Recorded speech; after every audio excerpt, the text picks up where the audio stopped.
The keeper of the reptile house was in shock. But the glass, he kept saying. Where did the glass go? The zoo director made himself on Petunia a cup of tea, strong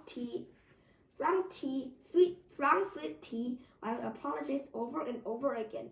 Piper and Dudley could only gibber. As far as Harry had seen, the snake hadn't done anything except snap playfully at them heroes as it passed. By the time we were all back in Verminous car, Dudley was telling how nearly biting him at the leg of his leg, while Pyrrhus was swearing he had tried to squeeze him to death. But the worst of all, for Harry at least, was Pyrrhus was calming down enough to say, Harry was talking to it. Weren't you, Harry? Uncle Vernon went until Pyrrhus was stayed out of the house before starting on Harry. He was so angry he could hardly manage to say, Steve. He managed to say, go cupboard, stay, no meals. Before he collapsed into a chair and Aunt Petunia had to run to him and get a large brandy. Harry laid in his dark cupboard much later, wishing he hadn't watched. He didn't know what time it was and what he couldn't be sure the Dudley was asleep yet. Until they were, he couldn't risk sneaking into the kitchen for some food. He lived with the Dursleys almost 10 miserable years, as long as he could remember, and ever since he'd been a baby and his parents had died in a car crash. He couldn't remember being in the car, and when his parents had died, sometimes when he sprang this memory during long hours in his cupboard, it came with a strange vision, a blinding flash of green light and a burning pain in his forehead.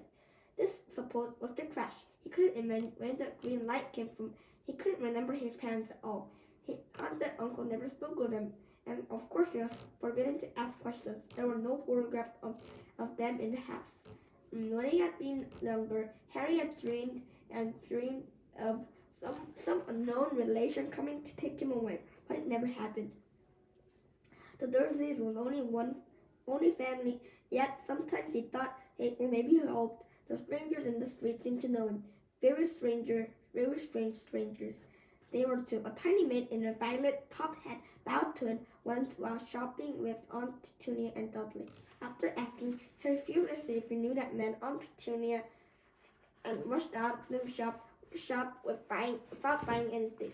A wild-looking woman dressed in a green hat, all in green, and waved merrily at once on a bus. A bowed man in a long purple coat actually shaking his hat on the street the other day while they walked away without a word. The weirdest thing about all these people, they seemed to vanish the second Harry tried to get a closer look. At school, Harry had no one.